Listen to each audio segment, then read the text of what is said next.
A couple of months ago, my friend's cousin, who's a single mother, bought a new cell phone. After a long day of work, she came home, placed her phone on the counter, and went to go watch TV. Her son came to her and asked if he could play with her new phone.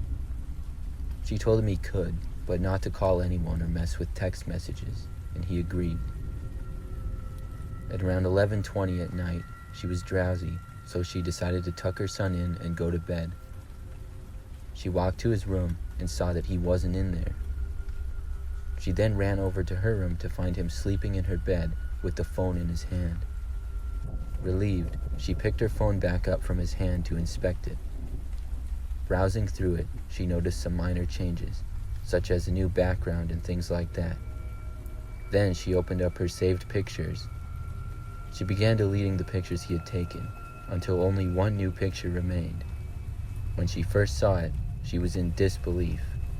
It was her son sleeping on her bed, but the picture was taken by someone else, above him, and it showed the left half of an elderly woman's face.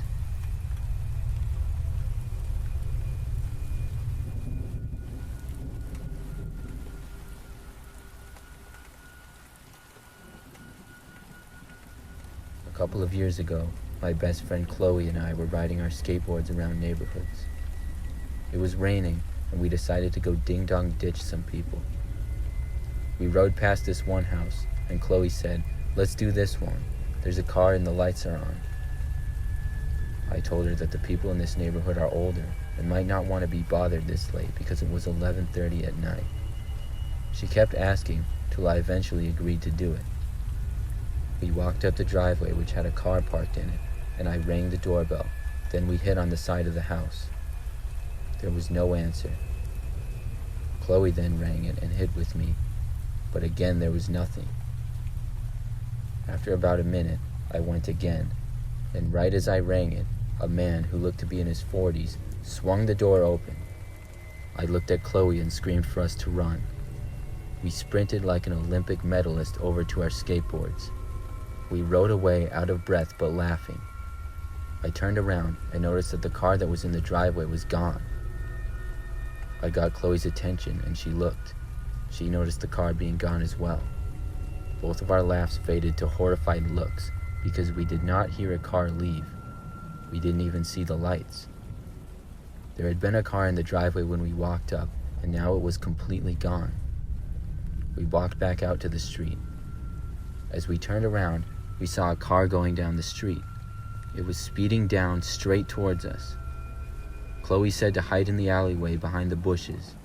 We ran over and hid in this big bush. The car then drove a short ways down the street past us, then stopped. We both thought we lost him, so we got up until we heard someone get out of the car. A man got out with a flashlight and started walking towards us. When he got to where we were, he shined it directly on the spot of the bush we were in. We thought he saw us, but then he just walked away. We got up, but then he looked back straight at us as we did. He started to walk towards us. Both Chloe and I froze in fear. But he walked right past us and got in his car. As he did, he said, "Have a nice night," and smiled. But not a warm smile. A cold, psychopathic smile that scars you for life. He drove away with his freaky smile still glued to his face. I still have no idea what happened to that man, and I have never felt so much fear as we did when that man smiled and drove away.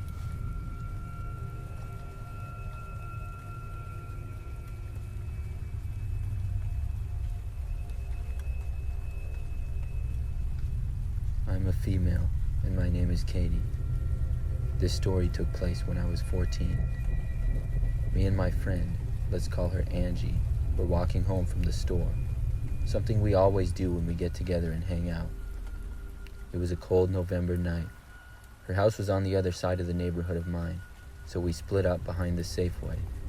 In the parking lot, out of the corner of my eye, I saw a red truck with the owner sitting inside it, watching me and my friend.